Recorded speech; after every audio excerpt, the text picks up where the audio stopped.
Hello, everyone. We welcome you to another episode of the Cosmic Matrix podcast, this time with your hosts Bernhard Gunther and my wife Laura Matsu. And the topic we want to dive into in this show is about healing the father wound and developing the healthy masculine principle. And this is a big topic, which is also we see reflected in the world, a lot of confusion and whatnot. So looking forward to discuss it. But before we dive deeper into it, we have a little announcement to make. Yeah, so we're going to be running another round of our private group coaching program called Embodied Soul Awakening. And this program is really for anyone who feels overwhelmed by the current changes happening in the world and really feels the need to make deeper changes within themselves and their own lives. So these people are ready to really engage in this process of holistic self-work, which we include the somatic, the emotional, the psychological, the spiritual, and the esoteric to really align with their own specific soul mission that they have during this time of transition. So we really do this by providing tools for both inner work, which is understanding yourself, as well as outer work, and which is understanding the larger cosmic forces in the world. And it's really for people who are ready to commit to growth and make massive changes in their lives. So we really want to give people all the tools that we have in order to navigate these times at an internal level and an external level so they can really be living the life that their soul really desires. And so the details are, we're going to be doing this from May 3rd to July 13th this year. It's by application only. And if you want to apply, the website is awakenapply.com. It is also on Bernhard's website, Veil of Reality, under courses. So if you feel the call to work with us, if you've been really enjoying the podcast, getting a lot out of it, and you want to really work more seriously and sincerely in a group container, we welcome you to join us. Great. Yeah. And I also just want to add to that this is the fourth time we're doing this course. We've gotten a lot of emails and messages from people asking us to do this course again. All the other three ones have filled up quite quickly, and it's really work we need to engage in this day and age altogether. And also we have extended the course. Usually it was 8 weeks, but it is going to be a 10-week course now.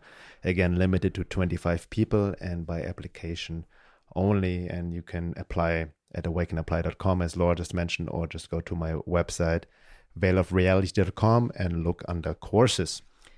And just one more thing, because we got this question before. This is an online group coaching program, so you can be anywhere in the world and apply. So it doesn't matter where you live. You can still find a way to work with us and connect with our community. Exactly. Excellent. So moving on to the topic of our show, healing the father wound and developing the healthy masculine principle. Well, the first question we need to explore with this topic is, what is the father wound? Yeah, I think, it's interesting because my view has shifted a lot on this over the past few months, I have to say. And I just want to preface this by saying that we're both figuring it out. I think this is something that's calling a lot of our attention lately. Because, my former perspective, and I think people who follow me on Facebook have heard about this journey, is, basically blaming the patriarchy for everything and all the bad things that have happened in the world are due to the patriarchy.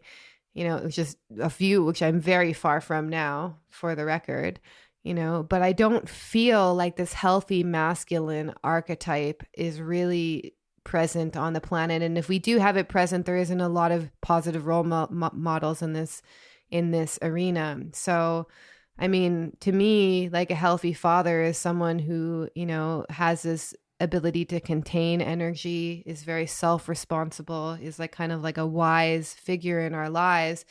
And I think that even in the spiritual community, we're missing this archetype. You see it rising. You definitely see these kinds of men's movements and whatnot.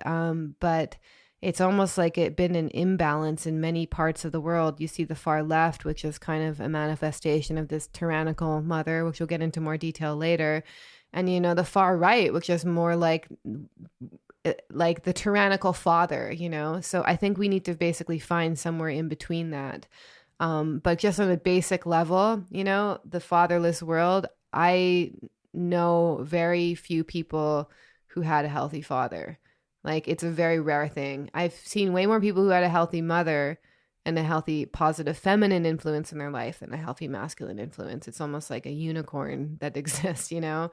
Yeah. And you can tell, I like, honestly, on an energetic level, I can tell when someone had a healthy father because they seem to be better self-actualized, actually. Yeah. Self-actualized and individualized. Yes. And also being able to stand up for themselves, for others, you know, the archetypal protective nature. The positive aspect of self-esteem too. Exactly, positive and a healthy self-confidence, healthy self-esteem, knowing yourself, right? Yeah. Being able to make boundaries.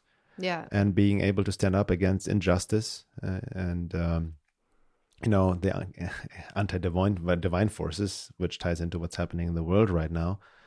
And you said something interesting that has become very imbalanced, because in the spiritual quote unquote community, or especially in the new age, the new cage, which we all took the pill maybe, or at least I did many years ago at some point, there's the over focus, very much focus on the divine feminine, you know, the divine mother, and all of that. And the emotions. And the emotions, feel like what you're doing and all of that, just follow your feelings and all that, you know, connected to Mother Earth. And all this is great and needs to be done, absolutely. But as you mentioned, there seems to be some sort of imbalance and almost like a negative view of the masculine, where even in this day and age, they talk about toxic masculinity, where that it's actually healthy masculinity of throwing out the baby with the bathwater. Yes, exactly. Right? That's what's happening. Yeah. And, you know, blaming the patriarchy for everything, and then the rise of feminism on the political spectrum.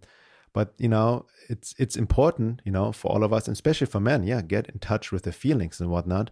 But it has gotten into quite an extreme, you know, that it turned into like the typical new age sensitive guy, the oversensitive sensitivity. Yeah, or even, you know, like with women, like there's also such a thing as getting trapped too much in your feelings and not incorporating logic and reason, you know, and that's why that's a perfect storm for the new age, is like, oh, it resonates, it doesn't resonate, oh, let me feel into it. It's like, no, sometimes you just got to act in spite of how you feel. That's the kind of healthy masculine principle. That's a good point too. And on that note, you know, I've written a whole article about that. The idea of like resonating or intuition has been so distorted. Yes. You know, we talked about this actually also in our Embodied Soul Awakening course. We go deeper into the whole aspect, resonance and intuition, because we can mistake all kinds of things for intuition, which are not intuition. Yes. And even there's a saying, you know, when you come across a teaching, like the New Age saying in the sense of, you know, take what resonates and leave the rest. Yes. But if you... Your feelings can deceive you. You cannot trust all your feelings, and you can literally resonate with lies because of your own bias, unconscious, you know, preferences, wounds and traumas, which, you know, inform or almost pollute your quote unquote resonance. So you cannot always trust resonance. Oh, for sure. Yeah. You have to have really a high level of being, or also self-awareness, understanding, knowing your biases, you know, and projections and all of that, because I can see myself back in my 20s, in my New Age phase. I was resonating with this teaching and that teaching, and it turned out complete lies. It was just based on wishful thinking because it made me feel good. Yeah. Right. And then what people end up leaving in whatever it is they're looking at may be exactly the piece that they need in order to develop, which may be the difficult truth or difficult pill that they need to swallow, which is why the last time we had the program, I told people, because we have this is like a crazy download in this program because it condenses both of our work into one. Yeah. So there's a lot of material there. And so people can sometimes get, you know, they can just feel like it's like, oh, wow, there's so much to learn. So I gave people a guidance to either look at what you're really drawn to and passionate about, or what triggers you, or what you're trying to avoid. And that's a good cue, because that's the opposite of resonance. Like if you just follow resonance, and what you're going to end up most likely following is like the patterns that have already existed within you. And so I think staying in the comfort zone. Exactly.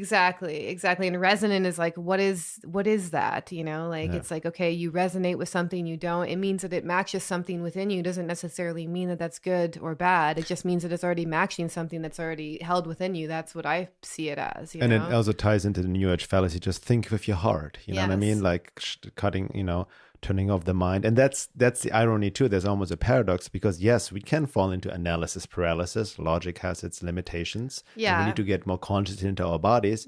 But it's not about dismissing the mind. It's not about dismissing logic. It's about learning how to use your mind. And that's also the masculine principle of reason, of logic, understanding logical fallacies, the trivium, grammar, logic, rhetoric, and all of that. So to discern information on a basic logical, rational level, which in the political spectrum right now on the far left, it's all about just feelings. It's just facts don't matter, right? Yes, and then you have to have the saying on the other spectrum that facts don't care for you about your feelings, which is true. Yeah, and then that's kind of like this tyrannical mother who, because you see on the left, they're like always using this excuse of kindness and compassion.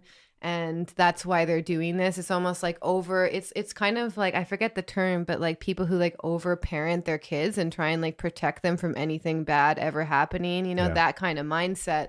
And Jordan Peterson actually had this quote where he said that, kindness and compassion is the excuse that the left often makes when they want to control what people think and say. And that's super true. Like that's what they tend to do, is they tend to manipulate this idea of kindness and compassion.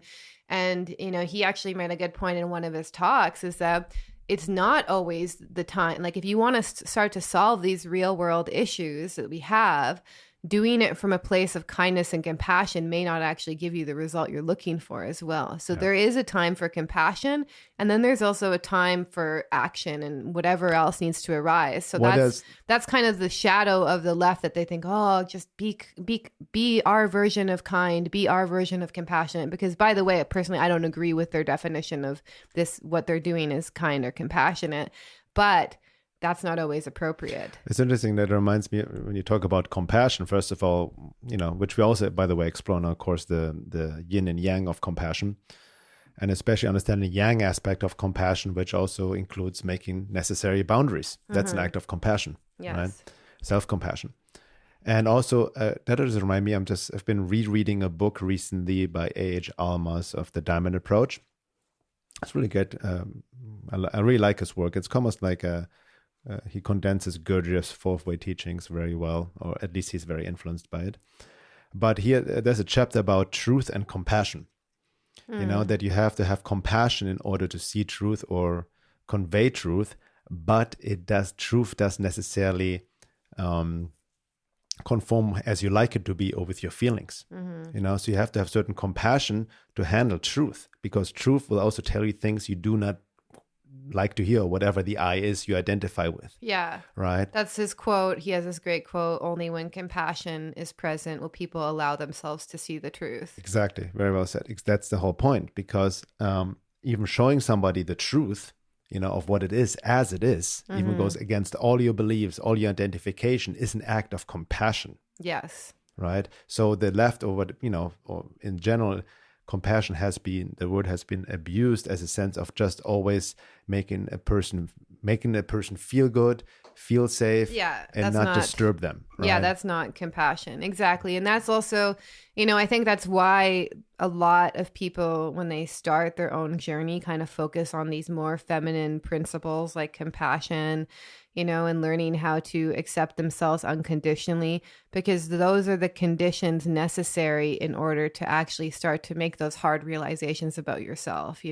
It's really hard to start to call out your own lies and not have it turn into a form of like internal self-abuse without actually having that compassion present, and I think that's actually more, the ground you need. At least, I don't know, I think it's different for everyone, actually. It really also depends, I have to say, on the astrology chart as well, because some people, they need to actually move more into their feeling body. And then some people, they actually need to move more into their, will and actions and stuff. And there's a lot of people too, even if you look at their astrology chart, where, a certain spiritual work may be even not what actualizes them in this lifetime. Yeah. So we always, I think, in kind of spiritual self-development communities, we think that like the end goal is like spirituality, meditation, etc. That actually could be going backwards for someone, like someone who has a north node in Aries, for instance, or something, or Even North Node in Capricorn as well is all about taking this sense of self-responsibility for your life. Yeah. And that, by the way, Jordan Peterson, I realized he is this archetypal Saturn archetype. Like that's the father in astrology.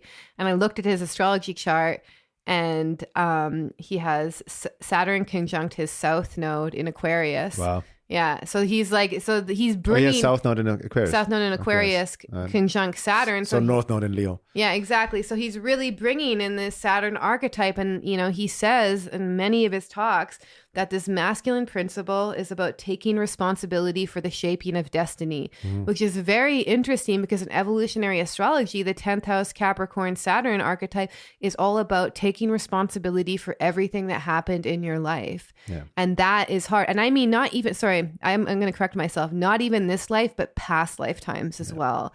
If you believe in past lifetimes or not, it's taking responsibility for everything. So not saying that, oh, my grandparent was oppressed, therefore I am, and I deal and seeing yourself as a victim, but taking responsibility for your whole karmic situation. That's a good point.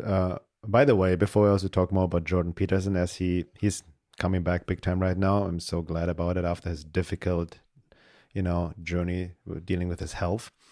But interestingly, you can talk about it as well because, I remember I listened to Jordan Peterson years ago, and he literally predicted what's happening right now. Yeah. With the pathological left. Yes. Right. It's literally even, I remember listening to him many years ago when he talked about, the disease of postmodernism, cultural Marxism, and all of that. And, I didn't, I could see it back then, but I also didn't take him that serious. I thought he was a bit exaggerating, maybe, A lot of people truth did. to be told. Yeah. And now it is exactly happening. Yes. It is people getting canceled left and right. Yeah. Parents getting their kids taken away for not wearing masks at their school. It's been happening. Or Jordan Peterson just reposted about this father in Canada who was imprisoned because he was arrested or imprisoned or some sort of fine because he refused to call his daughter by her desired pronoun. Exactly. Yeah. Right? I mean, It's very disturbing. But now he's coming back, and I remember when we first got together years ago, and I was listening to Jordan Peterson, you had triggers around him, right? Yeah, but it was also out of total ignorance. Like I only vaguely knew about him, and this is also my deconditioning process as well, is because I was raised by a single mother who is a feminist, self-declared feminist. Right. And she played both roles, of mother and father.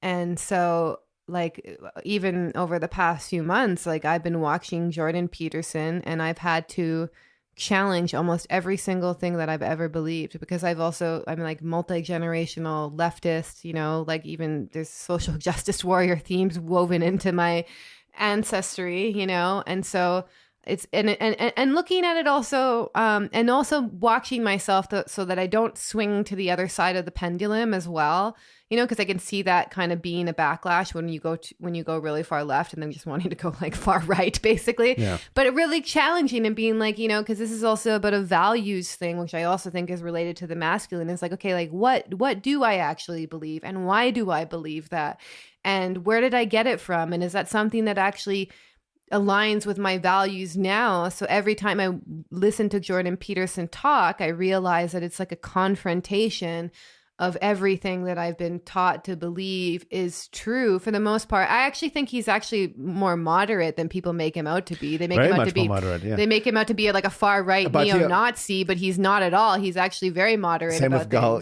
what's his name? His friend Gad Said. Gad Said, I like him. I mean, he's the master troll of sarcasm. And if you follow him on Twitter, but I wanted to, on that note, because I absolutely agree, Jordan Peterson, he's very moderate. He's not far right. And this is a whole topic on its own, but how this whole idea of left versus right, far left versus far right has been completely distorted. And I posted about this a few months ago before I got put into Facebook jail. But there was a great graphics. Maybe I've mentioned it at the podcast before. Oh, about the right moving. Even, exactly. Yeah. So the right. Yeah. What people understand, far right on a political spectrum doesn't mean racist white supremacist. the further you are right on the political spectrum, the less government control, right? You have libertarianism, you have at the ultimate right, you have anarchism, like no government, no rulers. The more left you go on this political spectrum, the more government, right? The more social control, socialism, communism.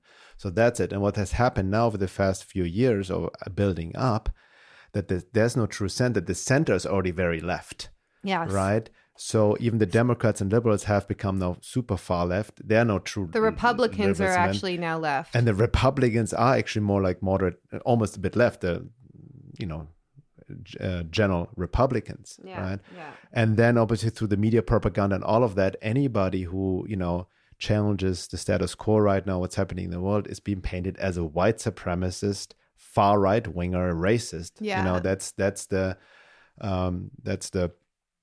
narrative we're being conditioned with, and as people take on mindlessly. Just for example, just a recent example, real quick, that guy who killed the Asian women, so in the massage parlor or whatnot, in right? Nashville, which he even said was his own sex addiction, whatever, like because he was a customer there at this parlor.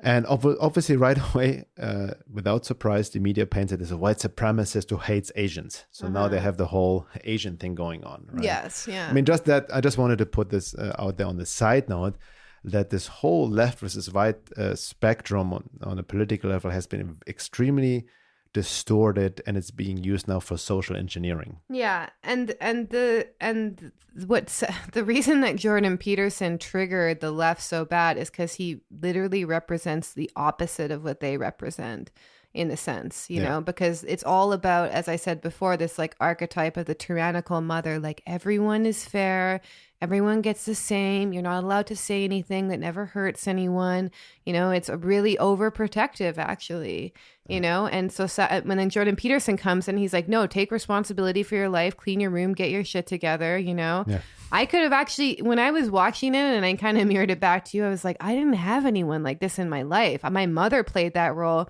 But to be honest, when the mother has to play that role, it actually comes at the cost of the nurturing role that you hope to get from the mother. So now, here's the irony when you talk about this feminism, all of that. That's actually hardcore feminists are actually exemplifying also the not only toxic feminine but even the toxic masculine. You know what I mean? Yeah. So that's the irony. Like feminists are very much removed from their let's use the word from their divine femininity, from their bodies, from their desires, from their ability to communicate. I also think the feminine is also naturally submissive. They've moved into a more dominant version of that. So you're right. It has but a toxic version of dominance. Yeah, right? and based on a wound, based ironically again on an unconscious father wound. Yeah, and I think that's all like, I think that the goal for us to just become more whole human beings is to look at both the feminine manifestation in our life and see where it is on the spectrum, whether it's a healthy manifestation, meaning it's contributing to the harmony of our relationships with ourselves and others. I think that's the goal, right? And then the masculine principle is it contributing to our, self-esteem and our self-actualization and our ability to take responsibility for the role that we have in the world. And so, this means also moving out of this. I mean, I think it was God Said actually who invented this term, but he called it the oppression Olympics. And so that's exactly what it is. That's what it is. So meaning like, the more boxes that you can check off as a victim, the more power you should get under this cultural Marxist ideology, which is all about, disseminating power to people who they feel don't have enough power in society. So that's kind of what's going on is this worship of the victim. And I even see it astrologically because we're at the end of the Pisces Virgo age, and then Pisces and Virgo both kind of share this like martyrdom complex as well. So you see the shadow side of these archetypes even playing out through the ages, and I realized too, I mean, I've been called like a white supremacist so many times for speaking out on this, which is hilarious to me because I spent like a large part of my healing journey unpacking experiences that I had of racism. And I mean real racism, not just someone disagreeing with you, but like people who felt that I was the scum of the earth because I looked different to them. So I know the difference personally. But I had to actually go through a lot of healing work. I did family constellation therapy, self-work, all sorts of different things, like unpacking, at least in this lifetime, this imprint that I had that something was bad or wrong with me because I look different to my peers and where I grew up with, you know? And then so I was working on that, and I was working on these experiences of like identifying myself as a victim. And I did that, I have to say, because I didn't want to take responsibility for my life. And I had a big burden to carry, like lots of trauma. Neither parent was there for me. I was like an orphan sent off in the wilderness to raise myself, you know? And I had zero, you know, positive guidance in my life for a really long period. So I had a really big weight to carry, and it was a big thing to take responsibility for. Yeah. You know, it was really, and it was hard. I had to really put on blinkers and really just focus on my life. I actually had to avoid my feelings for a while in order to get by in life. And so that's the positive masculine principle, is like, and which I mentioned earlier, is there's a time for feeling and there's a time for emotional processing. And then there's also a time when you just got to put your feelings aside and you got to go and do something. That's very important. It's also the times we're in right now. It ties into what we've mentioned it many times before. It's a time to be anti-fragile. So it's important to process and all of that, but you can get easily lost in this whole process if you don't, incorporate the healthy masculine principle. And even, what just came to me as you were sharing, in order to engage in deeper, even psychosomatic, psychological, or even esoteric spiritual work, you need to embody the healthy masculine, which entails just taking full self-responsibility. Yeah. That's a whole prerequisite to engage in any sincere self-work, taking self-responsibility for everything you feel, for everything in your life. That doesn't mean to then blame yourself. That's in the toxic feminine aspect comes in within yourself, and you start blaming yourself for everything, right? That's not true either. But the healthy masculine, even for Jordan Peterson, on the basis comes down, you take self-responsibility. Yeah. And we see this is completely distorted on the left, or the toxic feminine is just wallowing in this victim stance and blaming everybody else. And then you have laws made about it, so you can't offend anybody anymore, or cancel this, cancel that, Dr. Seuss and what and not. And it's completely pathological, distorted, because at the same time we watched you saw, I haven't seen the Grammys, Cardi B like engaging in like she was like humping on a bed, half naked, and that's women's liberation. That's liberation. Like where that kind of quote unquote sexuality is being normalized, as pathology normalized, right? As an empowerment. It's not empowering, it's actually the opposite, disempowering or depreciating. I forgot the word. Women. But what it really comes down to is taking responsibility, standing up for yourself, and individualizing yourself. That's really the healthy masculine principle. And I've also worked with many people, many men, and many people didn't have a healthy father role, in this day and age. It's honestly extremely rare. Like when I find someone who had a healthy father, I'm like, whoa, like, wow, what was that like? It's same can be for the mother, but especially healthy father role, because, especially in this day and age with divorce, so many single moms raising their children, and then the state is also anti-men, anti-father. Yes. When you get a divorce or somewhere like in California or whatever, the state not naturally always aligns more with the mom, And I've known some good men who have been in legal battles trying to get their, just to see their children, and the state, socialist left, automatically aligns just with the mother. Yeah, right? Which brings to the important point. Men point. have a harder time really like to even see their children when they're divorced and whatnot. I mean, it's from case to case different, but there's definitely that tendency. Yeah, that's what happened with me too. Exactly. And then what happens is the state actually takes the role of the father, which is that's what gets dangerous. It's like the government becomes your big father. Daddy, right? Exactly. Big brother, big daddy. But that's, and then we can also tie this obviously into the infamous TDS, Trump derangement syndrome. And John Paul Rice and David Whitehead and myself, we talked about in the last podcast, anybody is triggered about Trump and projects and thinks he's the next Hitler, Nazi, whatever, all this nonsense the media has, lies, bullshit, literally the media has conditioned the people with, is based on the father wound, unconscious father wound they project onto him, right? Yeah. So they have a distorted relationship to their own inner masculine principle. Yeah, and then you see that on the far left, like Antifa, most fatherless group ever, you know? Because a father would go in and be like, what the hell are you guys doing? Get off the street. Yes. Like, go get a job, etc. you know? And that's also you like when I was watching Jordan Peterson, I was like, wow, like if I and because I had that influence in my life through my own mother, which ties into this kind of, you know, how the left is trying to flip these traditional gender roles and women can do anything that men do and men need to step down and let women rise into their power. And like, that's all like fine and good. But, you know, it's also just not for everyone. Like if you're a more masculine dominated person by nature, maybe you want to do similar things that men traditionally do.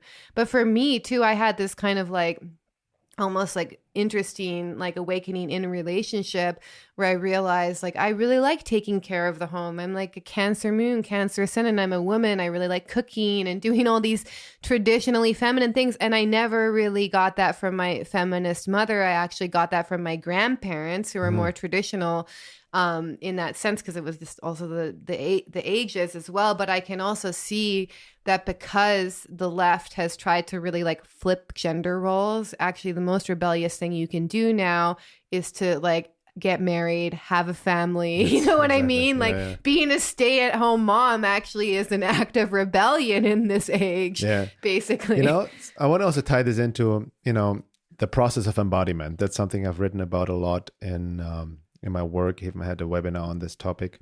And this is something also we'll be exploring in depth in our 10-week online course, which is really about also the alchemical marriage of the inner male and female. And that's really what comes down to. And you can also associate kind of like the head-centric living is the male aspect of consciousness, and the body or the gut, you know, is the feminine aspect level of being. It's being and doing. You know, like being, feminine aspect, doing, action, the masculine principle.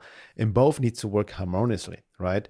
It can go both ways. Sometimes we can get stuck overriding in the male aspect of overthinking, analyzing, overdoing, disconnected from the body, disconnected from being, right? But then the other way around, you can just overly emotionally disconnected from, you know, action. From action, basically, or consciously informed action, and just go along and just not take responsibility and all of that, just being too much in a passive state, basically, right? So it's about really the alchemical marriage of the inner male and female to bring those two together, and not either or, right? That's the whole point. And I can see, as we mentioned before, extremes on both sides, right? There's certain men, definitely the macho type man, you know, and very externalized, trying to fill his own insecurity through cars, women, and whatnot, and showing off, right? Or aggression, and all of that. So you know, and then the other extreme is the new age soy boy, so to speak, new age sensitive guy, you know,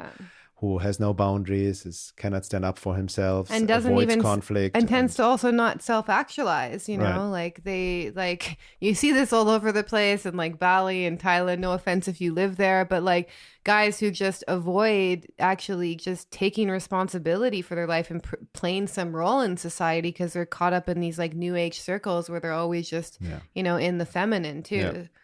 But I think what's important to point out, as you said, and that's where astrology really comes in, especially evolutionary astrology, which, by the way, we also will be exploring in depth in the course. Because what I've learned the most from astrology, especially with your help, it's, you know, which goes way more, evolutionary astrology is more really a deeper esoteric approach to astrology, not the cookbook astrology we see in the mainstream and whatnot. Yeah, right? It's a real depth astrology, and we're in the sense that you're working with outer planets, which are more transpersonal forces. Exactly. Actually. So based on that, and then also with the inner planets as well in combination. But what's so profound insight for me in regards to knowing your chart and or even other people means that everybody's such a unique individual in your placements. For example, I can take myself also, like I've also moon Cancer, right? Rising Cancer and all of that. So I have an extreme sensitive nature myself, very psychic as well. I've played, you know, moon in the 12th house and all of that. So I know for myself, I've been also being more passive in the feminine. I needed to consciously activate my masculine side. Yeah. Right. Yeah. And you know, that's what I need to move to. I remember even like I told you this the other day, when I first went to see a psychic in my 20s and whatnot, she even told me that I need to activate more my masculine side. I was a vegan vegetarian back then. She said, like, you need to eat red meat. You need to get more testosterone. You need to activate this masculine side, which was so true. I was more passive, you know what I mean? Yeah. Even was reflected in my relationships, right? I was not really embodying the masculine principle. Yeah. And then on the flip side, although I have Mars in Aries, right? So Which there's is the very warrior, masculine, very yeah. masculine in the 10th house. So, you know, I can stand up for myself, but I had to really consciously step more into my masculinity as well, right? Which based on my own father one, which I kind of share a bit later as well. But I would just want to say, like you mentioned, like the process is it's such an individual process. So we can talk about general aspects of the healthy masculine principle and all of that, even the feminine principle. Yeah. But how it's manifest and where people need to work on, what they need to get into, is a highly individual process. Yeah, and there's a time and place. You know, I think that we switch between a masculine mode and a feminine mode. For me, I just realized that my default is actually, especially since the amount of like meditation and inner work I do, like my default is actually to be in my feeling body. But when I need to learn something and when I need to focus, I need to consciously activate that masculine quality and actually get a little bit out of my feelings. Because otherwise, you know, for instance, like if I were to watch Jordan Peterson and he's saying all sorts of things that confront my pre-existing belief systems, I need to be in my mind and focused. I can't just be in my feeling body processing or else I'm not going to learn anything, you know? So there's a time and place for us to switch into masculine and feminine. And I think all good relationships are like this really nice dance between masculine and feminine, between the partners. And I think to each their own. I see in the spiritual community, there's more kind of this like kind of swing of the pendulum more into traditional gender roles, which I can appreciate, especially since the gender roles have been trying to get like flipped in a way that I don't think is really helping women as well. But at the same time, it's such an individual process, you know, like if you have like the ascendant, for instance, rules the chart. So if you have a water ascendant or, you know, even they also say the earth signs as well are feminine, which I mean, is interesting because then it makes Capricorn a feminine sign, which I'm not sure because Capricorn represents Saturn, represents the father archetype. But what I'm saying is that, you know, we each have our own individual tendencies. And I think we're always going to be a mixture of both, you know, and we have to be able to have healthy relationships to both. And I see especially in like the spiritual community, like, and I see it actually show up oddly when like people apply to our course, you know, because the reason we have an application process, because this is like really deep, profound work and it goes into a lot of core issues of people. And so we need you to have the right foundation in order to do that, you know, and there's some people too, who it's like, okay, like actually you would be better served by like finding a place to live, getting a stable job. That could be your spiritual work. And that's that masculine principle, right? Yes. So sometimes like people want to get more and more into self-work and it's like, but your life is, you're not able to provide for yourself. You're not taking responsibility for the basic foundation of your life. And I think that's what's really missing and is really important for some people at a certain stage. Yeah, that's very important. That's also where the healthy masculine principle comes in light of esoteric work, self-work, as we mentioned. It's so important this day and age and people want to engage in it. But if you look at the, you know, the great work throughout the ages, the esoteric teachers, the masters, they wouldn't take on students, Gurdjieff is a good example, who don't have their basic life necessities in order. Yeah. Like probably as Jordan Peterson said, who don't take responsibility and don't clean the rooms basically, or don't have a basic job to cover the necessities, you know. Like Gurdjieff always said, you have to, in his language, he said, you have to be a good obivatal, a good worker, right, or ready to be able to take care of yourself before diving deeper into spiritual esoteric work. Yeah. Right. Otherwise, you just engage in bypassing, because all these are lessons. So we also need to learn lessons on the basic physical level. Yeah. And I know for myself, if I don't have my physical foundation, I cannot go deeper into emotional, psychological process, and let alone esoteric spiritual work, or deal with all these topics I'm talking about. I need to have that physical foundation. If I don't have that, that's what I need to work on first and foremost. Yeah. And many ancient masters would not accept students unless they have that foundation, which relates to the basic, you know, masculine principle of being able to take care of yourself. Yeah, that's what Shangyen Trungpa said when I'm sure some people know the whole story, but he actually went through this whole drama with the Tibetan Buddhist community because he wanted to actually bring Buddhism to the West. And he actually, I remember reading in a book, he actually said, no, because the West is so comfortable and because they have their basic needs taken care of, they're in the right place to practice these teachings. Whereas Tibetans, for instance, are often very poor and struggling to survive, and it's hard for them to engage in the teachings in a profound way. And he actually saw that as a perfect, the perfect starting point. And this doesn't mean, because I think it's a survival issue as well. I know for myself, I was actually traveling and doing spiritual work when I was also kind of building my purpose, but I was doing it with an intention, meaning like the reason I was moving and traveling and exploring a lot, I went to India and Peru for a while, and moving around in the forest for quite a long period as well, is because I was trying to figure out my own life path, and I actually saw it as being kind of like a student of life and like, okay, I'm going to do this for the next few years. Instead of going into university, I'm going to figure out what I want to do with this path that I'm already started on. So I think there can be it with a purpose, but if you have, if you basically are struggling to make ends meet and survive, that needs to be taken care of, or otherwise you're always going to be in some sort of survival mode, So it's important because in order for the psyche to open up to deeper dimensions, I feel like the survival instinct on a basic 3D level needs to be taken care of. And that's the importance of taking responsibility. Like I can even share for myself is that after 2012, when I had this really intense, dark night of the soul / awakening experience, I had to really just put my feelings aside for a period and just get my physical health in order. And my also physical health meant getting a job, being able to provide for myself, getting my body back in order. And so there's a necessary, that's also there's kind of like a healthy function to Saturn that I see in Jordan Peterson as well, is there's a period where actually suppressing your feelings a little bit might be useful in order for you to actualize. And that means you have to always suppress them, but until you've actualized to the point where you can explore them deeper, then you need to put it aside. Yeah, suppressing that in a sense in avoidance and denying, but, being anti-fragile, just pushing. Sometimes you need to push through, especially in this day and age. We're in the times of war right now. Yeah. Right now, I also feel, looking into practical application of the masculine principle right now, what you could do, it doesn't matter if you're man or woman, is to stand up for freedom and for our rights, or for truth, basically, what's happening, you know? Like, I feel right. I mean, I even wrote this, I posted something a year ago about like real men don't wear masks. Somebody wrote a great poem and that definitely got backflashes for that, but it's true. You know what I mean? Like this whole masking all of that, there were amazing protests, by the way, over the last week. All over the world. And that's also the healthy masculine principle, right? To stand up for truth. Like, no, we're not mandatory vaccinations. Are you kidding me?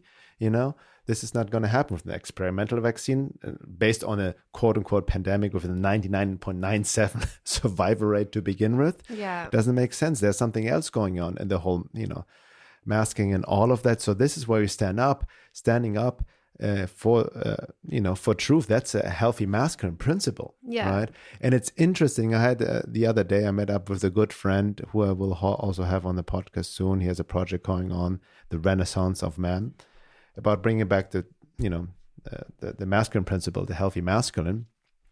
And we've seen this as well. There's a lot of relationships breaking up, because of people like, especially within relationships and couples, one partner is kind of very much taken in by the official narrative and going along with it, and one person's waking up. Yeah. And I've seen what he shared with me was that he's seen a lot of women separating from their male partner or divorcing because they don't see him, they cannot trust him as a man. He's not standing up to what's going on in the world, right? So women need, it's not about that women need a man to do it for them, but it's about the healthy masculine principle to stand up for truth, against the anti-divine forces right now. And a lot of men are being demasculated by the socialist left. And then I would right? also say that it's very possible that those women, in some instances, were demasculating their partner for some period, and they also created those conditions. That's a good. I mean, it takes two to tango, Exactly. right? So Yeah. that's right.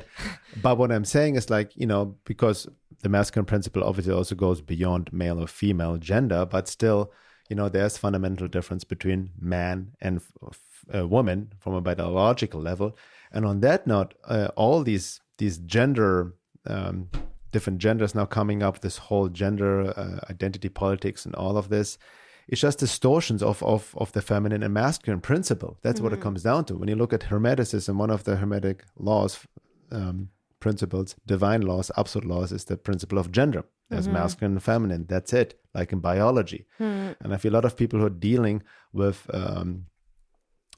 gender dysphoria, so to speak, or confusion, there's an internal wound to be looked at. There's something else happening which relates to even the father wound or other trauma and wounds, and then it becomes externalized, so to speak, and then trying to work on the symptom rather than the cause. And then also, obviously this is a case-by-case basis, and there's many dimensions to it, and I think it's also become... there's being transgender is the new goth, which is the new emo or whatever. Right. It's become a cultural thing. But then Jeffrey Wolf Green mentioned in Evolutionary Astrology how he saw certain patterns where someone incarnated, they were basically... There's certain patterns you can see in the astrology chart which can show you even the gender in a past life, and then the person got very attached to that gender in the past life and then felt they needed to re-become that gender in this life as well. So there's like multi-dimensional. I mean, it ties into occult forces. But the issue with that is, and like it's like if people want to do whatever they want with their lives, I completely support it. But it's about, where do we draw the line there? And for me, drawing the line is like, I personally don't think that a child who can't even, drive yet or make decisions for themselves should be deciding their gender. Like, it's a very confusing time, so this is also the far left. It's like, okay, if your kid at 3 years old says it's a specific gender, you need to affirm them. Again, it's missing out that healthy masculine principle, which is like, no, we need some certain boundaries. We need some certain structure around this. That's it's not just anything goes, and then even that Saturn archetype, like, I forget who said this, but I heard something interesting is that, this, like, from early childhood up until our first Saturn return, we're actually kind of replaying the karmic imprint of the past. We don't make decisions for ourselves. I never made decisions where to go to school or whatever, That's a healthy function for this Saturn, this father archetype, to be making these decisions for ourselves. Maybe they're not the right decisions. Maybe we realize that, but we still need to actually have someone, especially as children, help us make decisions. That's a very good point. As you show, this comes with me in my reflecting back into my romantic, revolutionary, anarchist days. Like listen to Rage Against the Machine and whatnot, or and then fuck the system and all of that with my middle finger, and I won't do what you tell me. That chorus line. And rejecting all kinds of authority. You know what I mean? And and I was also even rejecting good advice from my dad. Because of my knee-jerk, because of fuck authority. Yes. You know what I mean? So what you just mentioned is very interesting, that there's a healthy expression of authority as well. Yes. Right? It's not about like, throwing out the baby with the bathwater. Obviously, appeal to authority. Obviously, we need to tune to our own self, become responsible. But healthy authority is in a sense like a teacher, like a guide, like a guru as well, or a father, right? Who helps us, guide us, and discipline is needed as well, a certain structure. Obviously, you can go overboard with that. It becomes very controlling, right? But on the other side is what also came to me, the far left, who embrace Marxism, communism, socialism. That's really like, as we said at the beginning of this episode, they make themselves more and more dependent on daddy government. Yes. Right? To give away the responsibility of being taken care of. It's very childish, actually.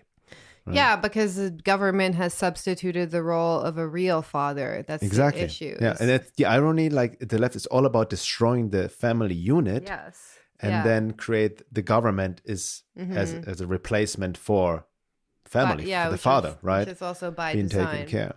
So I would also say, I know we're reaching the end of the podcast, The first hour. The first hour of the podcast. So how to develop this masculine principle. So just to recap, it's really about self-esteem, healthy self-esteem, and think about that one really long and hard, because which self has the esteem? Like that's that's a deeper question to ask. The true self. Yes. Exactly. And then also taking responsibility for everything in your life. And I mean everything. And that's the hard pill to swallow. And that's why I think I got so much backlash from the liberal leftists when I spoke out about, because my grandparents were in internment camps. I really saw my Japanese side of the family as victims, that I had been victimized. I carried that narrative for at least a decade or maybe 15 years, really long time. And I had to take responsibility for that. I had to take responsibility for every situation I got into where I was sexually exploited or abused. I had to take responsibility for that, and so that is a hard pill for some people to swallow, because it's painful. It means you have to look at your part in everything.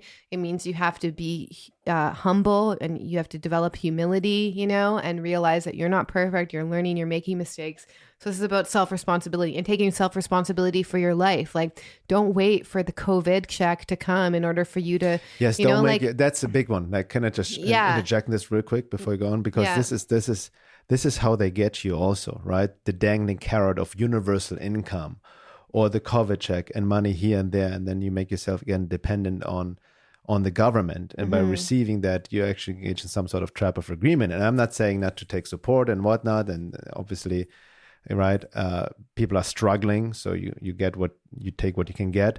But it's also time to self-actualize, to take responsibility, to observe yourself, how you maybe even we're all conditioned on various levels of degrees with poverty consciousness and all of that, which doesn't mean obviously the government is corrupt. Obviously taxation is theft, IRS and all of that. We know that, but still, look deep into yourself, or there's a deep programming or wounding around it, where we want to always be taken care of by somebody else as we give our power away. And then you engage in classical Faustian pact with the devil. You engage in a contract.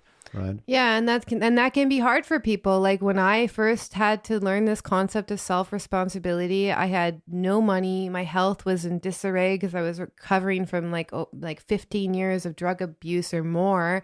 I was struggling, and I had to take jobs I didn't want to take. I had to work really hard even when I felt physically exhausted. I had to really push myself physically, and I had to also taking responsibility means that you're going to do what it takes in order to provide for yourself and your life. Doesn't matter what it is. That's that healthy father archetype, you know? Okay.